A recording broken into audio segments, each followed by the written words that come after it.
Hey everybody, it's Susan Lindner. I'm your host of the Innovation Storytellers show. And today I have a guest who is a repeat guest on my show, Brian Ardinger. And Brian and I know each other because we're both innovation junkies. Absolutely. We both have a deep affection for people in the corporate and the startup world who are doing the heavy lifting, the hard work every day of bringing us crazy new products, service, and processes that we never thought were possible. And I'm really excited to have Brian here because he has a new book out. And it's rare that we get to have book authors on the show. Most of our hosts, our guests are busy doing innovation work and they don't stop and take a breath and tell us how they did it and their observations over years and years in the field. And so I'm just honored to kind of like sit at the foot of the master and learn from some of the things that you have gleaned over years of doing this work, Brian. So welcome back to the show. Well, thank you, Susan, for having me back. I'm glad to get to share this stuff. I've been doing my own podcast for 7+ years, and it's weird being on the other side of the microphone sometimes. I'm usually the one asking questions, so be easy on me. No worries here. You're in a safe space, right? You can feel very comfortable. So your new book, Accelerated, A Guide to Innovating at the Speed of Change. What prompted you to write it? Why now? Wow. So, you mentioned a lot of people don't take the time to stop and write things down that they've seen. And ironically, I started this book right before COVID. And the book was really going to be about how people needed to prepare for the upcoming disruption, and whether it was technology or changes in market forces, access to capital, all these things that are kind of colliding at once and changing the landscape of business. And while I've been talking about that to a lot of companies in the past, not everybody kind of got it. Yeah. And then COVID comes around, obviously, and then everybody literally has to pivot and change and think differently about what they're doing. And so it's a perfect time to kind of delve into the topic in a little bit more greater detail. And so I spent my time over COVID. I finally got it to the publisher, about 4 months ago, and it finally came out to the place where you can actually buy it today. So I'm excited to announce the book, and we're excited to share what we've learned through that process and what I've learned over the last 25 years of working with innovators and entrepreneurs. Well, and you're not only launching the book, but because you have nothing else to do, you also thought you'd throw the Inside Out Innovation Summit, the same week the book is coming out. So that's right. That's right. Well, virtually never a dull moment. So as part of the podcast and newsletter that we put out every week, we have an annual conference bringing the ties and the t-shirts together to talk about innovation from both the startup side and the corporate side. And it coincided with the launch of the book as well. So it's great. So that actually starts on Tuesday. I think this is coming out afterward, but we've got over 300 guests and 10 keynotes from all over the world and 42 startups that are going to be showcasing what they're building. So it's going to be a great event. And looking forward to continuing those discussions about innovation in all its various forms. Okay, I do want to get back into the book, but one of the reasons I think your event is so special is, frankly, you can't swing a dead cat without hitting an innovator in New York or Silicon Valley, right? But your conference is different. You're in the Heartland.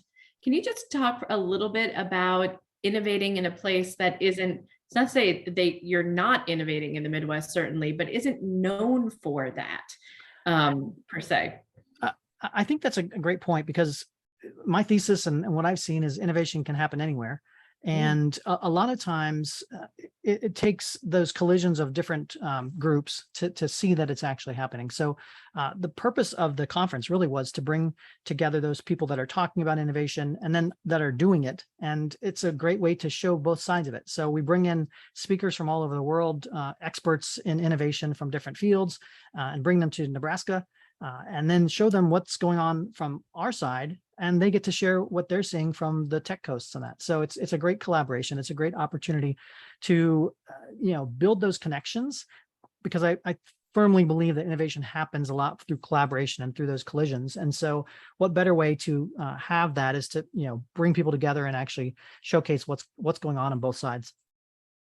So what's the biggest culture shock for someone coming from the coasts to an innovation conference in Nebraska? Well, what do you think is the biggest shift?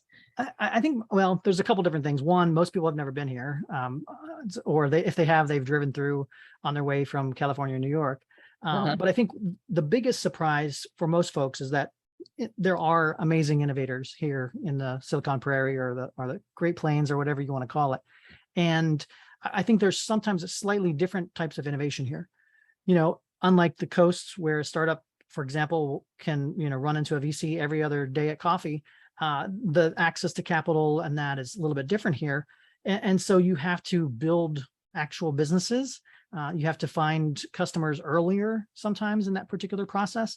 And it just gives a different flavor to how people build and create businesses. And so, we've got a lot of conservative, old school, 100-year-old companies that are here, and they're learning that their models are changing and that they have to think differently. And so I think it's a great opportunity and a great time to have these conversations about innovation. Yeah. So it sounds like you're almost describing like a sense of earnestness in building companies. Like, Warren Buffett certainly comes to mind as, the Oracle of Omaha, right? So we think about what his investing perspective is shaped by that culture of reliable companies that build based on customer demand, customer satisfaction proof in the market. Do you feel that kind of follows the same thinking around not just startups, but for the grownups in the room? Yeah. What's the pace of innovation, for larger companies that want to see innovation happen? What does that look like? Well, I think a lot of it, again, you talk, Warren Buffett, you talk value investing, and a lot of that is different than the kind of the exploration bets that you do in venture capital. And so it takes a lot on both sides to understand how those sides differ. But I think one thing is that these sides are merging in certain ways. The days of being able to have a Fortune 500 company for 50 years is shrinking. And so even if you figured it out, your chances of maintaining and building and continuing to optimize that existing business that you've grown with is shrinking. And so more and more people are going to have to innovate and learn what it takes to explore new business models, new opportunities. And then even from a individual's perspective, not just a company perspective, my belief is that everybody should be learning some of these skill sets, mindsets, tool sets that entrepreneurs use every day to become more nimble, more resilient, and be able to create value from scratch rather than just execute on somebody else's business model. Mm-hmm. And I love that, there's an impatience that takes place on the coast, but it sounds like there's a patience to see where things go too, that maybe we don't have a tolerance for anywhere on the coast. Well, one of the reasons why I jumped into kind of this startup ecosystem and helping try to build it out here in the Midwest is, 20 years ago, Ev Williams left the University of Nebraska, moved out to Silicon Valley and started Twitter. And I oftentimes think like, it's not talent that's lacking here in the Midwest. It's, sometimes that talent had to go elsewhere to create something and build something. So wouldn't it be great in 20 more years to build the foundation such that the next Ev Williams could raise their hand and say, I want to be an entrepreneur, but I want to do it here in the Heartland. And they have the resources, the skills, the networks, the capital to make that happen. And so part of my, I guess, vision or life goal is to, help build that here in the Silicon Prairie. Fantastic. I love that term, Silicon Prairie. So, so let's talk about the rise of the Innovation Accelerator. Yeah. And what that looks like. What does that term mean? Yeah. So when I was writing the book, that was the first thing I really wanted to talk about, is the fact that, again, I believe that everybody has an opportunity to become an innovator. And there's certain skill sets and tool sets and mindsets that everybody should start to learn how to use and build in themselves so that they can take an idea and take that idea from nothing and create some valuable outcome. Because in my mind, that's what innovation is. I think a lot of times we struggle because this word innovation is so difficult to define, or we automatically jump to, I've got to come up with the next flying car. Innovation, all moonshots all the time. Exactly. Right? And so, well, that's certainly part of innovation, and that you can certainly swing for the fences on that. You can also innovate, closer to the core and see a problem within your existing business space and say, hey, that seems interesting. Let's see if we can solve that and create some value in that process. So the idea of an innovation accelerator is a person within a company that starts to build these mindsets, tool sets, skill sets to innovate more on their own and with their team, so that they can create more value than what they were before. And it's really, comes down to, several different, I guess, superpowers that an innovation accelerator has. And it's the idea that they're curious, they're optimistic, they're resourceful, they're resilient, they're customer driven. They understand what the problem is and who they're solving it for. They take action, so they're action oriented. And then I think one of the most important parts is they're collaborative around it. Just nobody's really created anything of real value without other people around helping them. And so that idea of collaboration is so important to building out the ability to innovate. It's funny. I'm thinking about my friend Greg Larkin, who wrote the book. Greg. This book could get me fired, and it's all about the process of becoming an outspoken innovator inside of a large corporation. And people like that are Tendai. He is refers to these folks as pirates in the Navy. Yes. I know Greg calls them punks and pinstripes, and figuring asking yourself the question, are you the punk in the organization? So if you are an innovation accelerator, do you have like one of these outlandish personalities? Are you like the go, go, go, like, let's get out there, let's change the world? I mean, I think some of the folks that you notice in organizations and that they can be that type of person, but I think honestly, it's there are all types of founders out there. There are all types of innovators, and you don't have to be Steve Jobs to be a founder. You don't have to have all those particular skill sets, but you do have to have some of those skills that I mentioned. Curiosity, resourcefulness, resilient, and anybody can start building those types of skills within their organization and within themselves. And so I talk in a book, some ways that you can do it. And I talk about the three engines of innovation. I'm sure we'll get to that. But the idea that how do you build these tools so you can be the one that's actually moving your ideas forward, creating value from those ideas, and innovating along the process. Yeah. So, nobody's innovating in a vacuum, right? So there are all these forces that are exerting themselves on the pace of change. Can you talk a little bit about those forces of accelerating change? Yeah. And like I said, when I started with this book, it was really about how are these forces kind of colliding all at once. And so obviously one of the first things people think about is technology. And you think about, all the different types of major technologies that are hitting the ground right now, whether it's, artificial intelligence or crypto or, self-driving cars, robotics, any one of those particular technologies will and can disrupt an industry. And yet they're all hitting at once. And so there's not only the effect of that one particular technology, but the cumulative effect of all these hitting at once.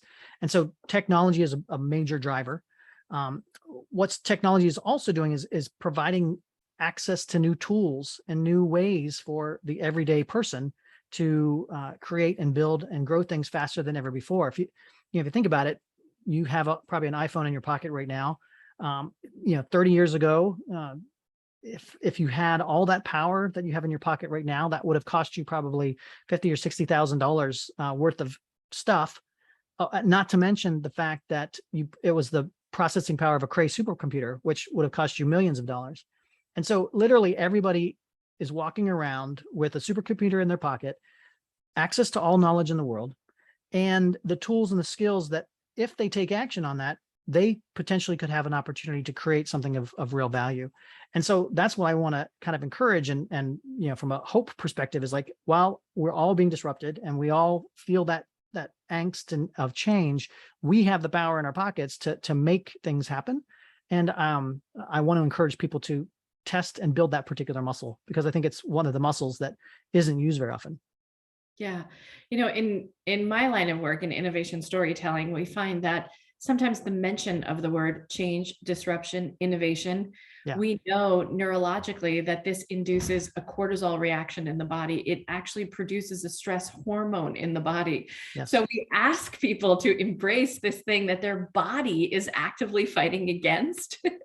And, I think it comes down to, chapter 3 of your book, which is, really anticipating and then navigating the uncertainty, right? Yes. That is part and parcel. If you want to be an innovator, get ready for a cortisol response, or you might be one of those few immune to it, like, yes, disruption, bring it. But then there's the navigating the uncertainty. Can you talk a little bit about maybe tips for us as innovators? Yeah. How do we navigate it, Brian? So one of the things that I think is important is, again, this mindset. And I think a lot of times we think about innovation and we jump to, I've got to come up with the perfect plan that changes the world. And if you think about iteration more as an iterative process, and this ability of exploration and taking an idea and saying, what do I know about this idea? Who has this problem? How often does it happen? What if I created something that tried to solve this problem? What would that look like? And then you take that particular nugget of an idea, and then you start testing those assumptions. And you don't have to have all the answers at the very beginning. That, quite frankly, you're not going to. And so how do you create an environment where you can have this iterative approach to innovation so that you can work through that, and you're not faced with the daunting task of having to know all the answers up front and having all the resources up front and having everything in order before you can launch or before you can do something. I think one of the best ways that we do when we're talking to our teams and that is like, let's think about this particular project first as a side project. Like, it's not even a project. It's like, this is a side hustle idea that we just want to test or try. And just that little mindset switch can oftentimes open up the doors for people to say, let me try to figure this out, versus, again, it's a project where I've got to get funding or I've got to get management approval and all this kind of thing. So, and I walk through in the book some more ways that you can do that with a framework that we thought about. But this idea of iterative exploration, I think, is so important. And it brings a couple of things to mind. I remember touring the facility at Lockheed Martin, and we put on those kind of clean suits and walk through as these scientists were creating. We asked him what it was. He said it was a satellite. We're like, wow, when is it going to be done? They said about 35 years from now. Wow. And you think to yourself, oh my goodness, right? The thought of building, because that's what it will take. And to your point, right, that the cell phone has more computing power than the space shuttle did. And we all remember watching that, go up into the sky. And here they're building something. And I said, how does the technology keep up with something, that's going to be done in 35 years? Won't so much of this be obsolete by then? Yeah. And he said, in fact, we build with an iterative mindset, because some of the polymers that are needed, the actual building materials of the satellite, have not yet been invented. And so we build as if some chemist somewhere will have the ability to create a polymer that will be able to exist at temperatures beyond what we can build for today. That's crazy. So they build with the holes in mind. To your point, navigating the uncertainty is not even knowing whether or not you can put a handle on the outside of it that will work in deep space 35 years from now. Absolutely. So navigating that uncertainty is operating with the holes in the plan. And I just love that. Yeah. So it's managing the uncertainty. It's about, how do you experiment, how you test your assumptions, so that, again, you don't have to know the answers. And quite frankly, you won't know all the answers. Your job is to de-risk that idea as you move it along. And at some point, that navigating uncertainty is when you're looking for, market responses and market data and feedback on that particular idea, and letting that drive it versus kind of you're guessing in a vacuum.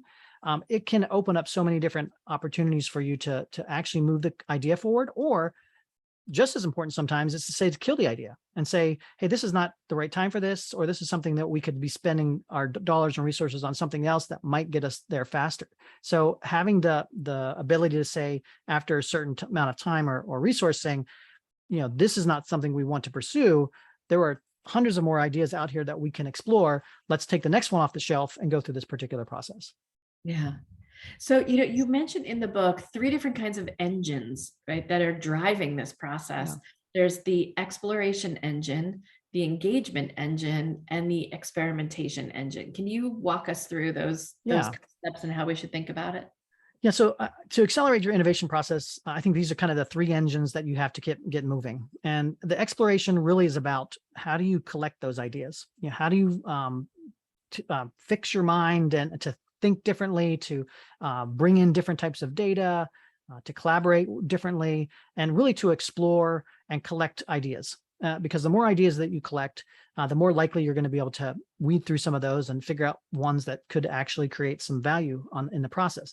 I think too many times we only have one or two ideas, and we think if we execute on one, that'll be the thing. And as we know, like in venture investing, like most of these ideas are going to fail. And so you have to have a framework and a funnel of ideas that you can pull off the shelf and test and try. So the exploration engine is all about how do you get your mind and muscles around exploring new ideas and start building that funnel.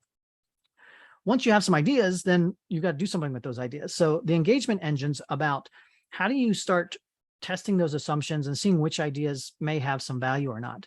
And so engagement's really about building out your network so that you can have other experts and folks that can give you feedback on the ideas, building out your team, and then also, talking to the market. A big piece of, I think, any type of startup journey is really about customer discovery and understanding, are you solving the right problems at the right time for the right people, and having the market help tell you what to build versus, again, building in a vacuum, hope you built it right, and then launching it to the world and finding out you're wrong.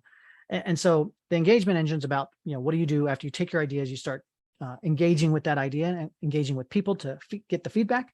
And then finally, the third engine is about experimentation. It's really about how do you take action? Because it doesn't matter if you have a great idea. It doesn't matter if a lot of people like the idea.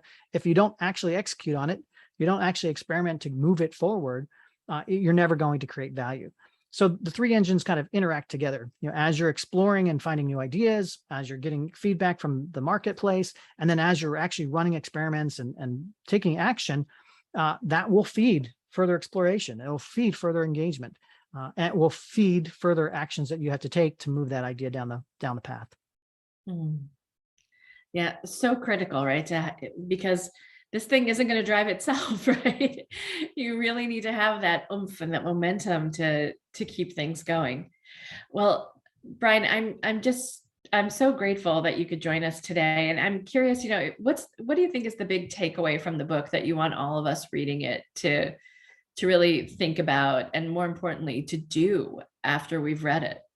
Yeah, well, I titled the book Accelerated because, one, we're living in an accelerator world, and changes in that are going to happen, and they're happening to us faster and faster. So what can you do as an individual or an organization or a team to help that particular process? And I believe that the winners in the world are going to be the ones that innovate fast. And it's not to say that you've got to go fast into a brick wall, but it's about taking action and using a process that allows you to quickly iterate and see if you're on the right path, and then double down on the ones that are showing progress and opportunities to move forward. So if anything, I hope people take some of the little nuggets and the tools that we've used in the past and just start experimenting, start exploring, start engaging with your ideas and seeing if you can create some new ideas and new value out of those ideas. Yeah, fantastic. So listeners, if you haven't already, pick up a copy of Accelerated, a guide to innovating at the speed of change. And in addition, please sign up for Brian's newsletter, the IO newsletter. And I can't tell you how many times I have referred back to this newsletter, finding the coolest articles that are going on in innovation today, all the latest tech trends, and trends in innovation overall. It's not just about technology, certainly.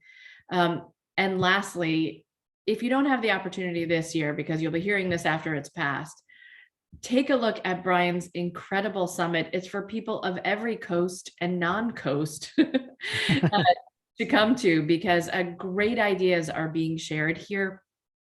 And I feel like the IO 2022 is going to be amazing, and Innovation Accelerated is really a summit that we can all rejoice in, because we are never never full up on ideas, right? There's always something brilliant around the corner that we can learn from fellow innovators, which is why I know my podcast and your podcast, Brian, exists. So Yeah.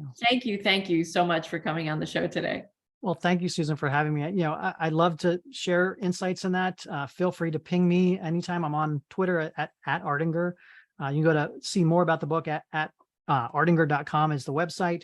And then insideoutside.io is the access to the podcast and the newsletter and the stuff that we put out on a weekly basis. So thanks for having me.